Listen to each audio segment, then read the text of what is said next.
عليكم ورحمة الله وبركاته. استكمالا لجولتنا. ازيك يا محمود؟ ازاي الحال؟ عامل ايه؟ طبعا هنا الناس قاعدة قبل الغروب، هنا كانت جو جميل بالزرع الجميل هنا ده، الزرع الحلو ده. زارعين ايه يا حودة؟ بصل وايه ده؟ بصل وملوخية وجرجير وبصل.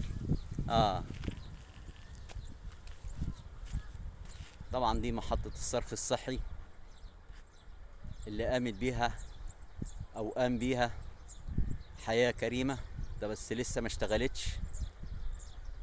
طبعا زي ما احنا شايفين هنا الريف الى جانب الارض الجميلة والزرع الجميل بيبقى موجود نخيل زي ما قلنا قبل كده في فيديوهات سابقة، واشجار موالح فاكهة، نخيل جميلة جدا.